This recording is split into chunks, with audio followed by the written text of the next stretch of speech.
Hello everybody, అందరికీ నమస్కారం. So ఈ వీడియో బయట పోస్ట్ అయిన తర్వాత I may get a lot of backlash. కానీ ఈ వీడియో వచ్చి ఎలాంటి పొలిటికల్ థాట్ ప్రాసెస్ కానీ మన ఏపీ తెలంగాణలో కానీ మన కంట్రీలో జరుగుతున్న డెవలప్మెంట్కి విరుద్ధంగా కానీ నేను పోస్ట్ చేయట్లేదు. హెచ్సియూలో జరుగుతున్న పోరాటం గురించి అందరికీ తెలుసు. అండ్ అందరూ సోషల్ మీడియాలో ఆల్ ఐజ్ ఆన్ హెచ్సియూ అనే పోస్టులు కూడా పెడుతున్నారు. డెఫినెట్గా నేను ఇప్పుడు కంఫర్టబుల్గా నా అపార్ట్మెంట్ నుంచి కూర్చొని వీడియో చేసి పోస్ట్ చేస్తున్నాను. కానీ నాకు కూడా తెలుసు ఈ అపార్ట్మెంట్ కట్టేటప్పుడు ఎన్ని ట్రీస్ కానీ ఎన్ని యానిమల్స్ని కానీ చంపడం జరుగుంటుంది, లేకపోతే ఎన్ని ట్రీస్ కట్ చేయడం జరుగుంటుంది. So it is very easy for me to sit and make this video and talk about what is right and what is wrong.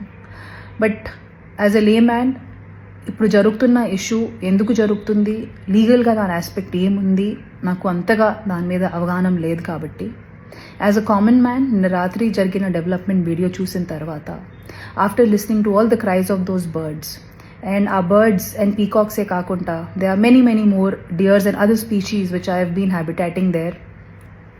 Maybe this is our chance to redeem our selves.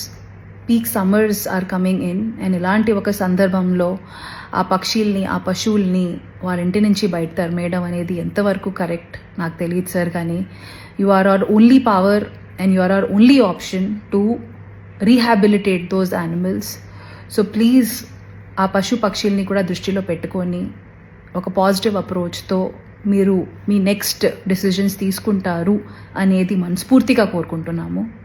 Once again, thank you so much and I hope many voices join and ఏదో రకంగా ఈ విషయం ఈ matter మా గవర్నమెంట్కి తెలుస్తుంది and తెలిసి వాళ్ళు ఈ పక్షుల్ని కూడా వాళ్ళ దృష్టిలో పెట్టుకొని వాటిని రీహాబిలిటేట్ చేసి అప్పుడు వాళ్ళు నెక్స్ట్ మూవ్ చేస్తారు అనేది కోరుకుంటున్నాము.